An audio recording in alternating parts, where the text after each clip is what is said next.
मैंने पीछे तेजस की तस्वीर क्यों लगाई। जब भी तेजस का सवाल आता है तो हम भारतीयों के लिए तेजस गौरव की बात होनी चाहिए, अभिमान की बात होनी चाहिए। लेकिन कुछ लोग तेजस के आसपास एक ऐसा चक्रव्यूह बनाने में लगे हुए हैं, रचने में लगे हुए हैं, जिससे तेजस राष्ट्रीय शर्म का विषय बन जाए। ऐसा हम क्यों कह रहे हैं? आपको याद होगा दुबई के एयर शो में, ये जो स्क्रीन पर आपके विजुअल चल रहा है, दुबई के एयर शो में तेजस का क्रैश हुआ था 2025 में।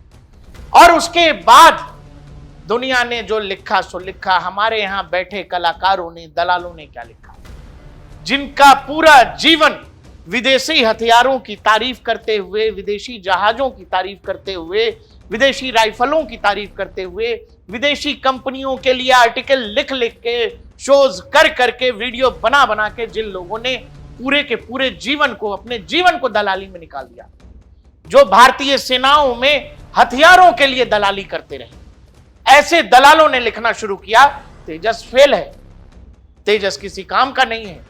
नरेंद्र मोदी की सरकार तो यूं ही आत्मनिर्भर और मेक इन इंडिया का डंका पीट रही है, तेजस फ्लॉप। और ये हीन भावना हमारे आपके मन में डालने की कोशिश हुई। जो मैंने आपसे कहा कि आपको अपनी ही चीज पर भरोसा नहीं होता है। कोई अच्छी चीज आप बना सकते हैं, दुनिया को कुछ अच्छा करके आप दे सकते हैं। ऐसे घटिया लोग, ऐसे लोग जिनका जीवन ही गुलामी में बीता है, जिनकी रगों में, जिनकी नसों में एकदम अंदर तक खून में गुलामी घुली हुई है, और इनको लगता है कि यह स्वतंत्र पत्रकार या स्वतंत्र लेखक या साहित्यकार, जीवन विदेशी पैसों पर, एनजीओ के पैसे पर और कमीशन पर ही बीता है। उसी कमीशन पर दुनिया के अलग अलग शहरों में या देश के अलग अलग शहरों में घर द्वार इन्होंने सब किया है, और इसको ये अपने जीवन की उपलब्धि मानते हैं। और हमारे आपके जैसे लोगों तक जब इनके आर्टिकल, इनके वीडियोस पहुंचते हैं तो हमें लगता है कि वाकई में शायद देश कुछ कर ही नहीं रहा, हम कुछ अच्छा करने लायक ही नहीं। ऐसे लोगों को आपको याद होगा कि जब ये तस्वीरें आई दुबई से, जिसमें हमारा तेजस क्रैश हुआ था, उस क्रैश को किस तरह से लोगों ने प्रस्तुत किया सोशल मीडिया से लेकर अलग अलग स्टेज पर।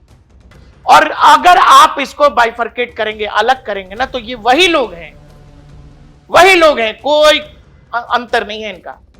ये वही लोग हैं जो आपसे पूछते हैं आपने ऑपरेशन सिंदूर कब किया, आपने बालाकोट में घुसकर कब मारा, आप सर्जिकल स्ट्राइक कर ही नहीं सकते, सबूत बताइए, आप एसआईआर क्यों कर रहे हैं।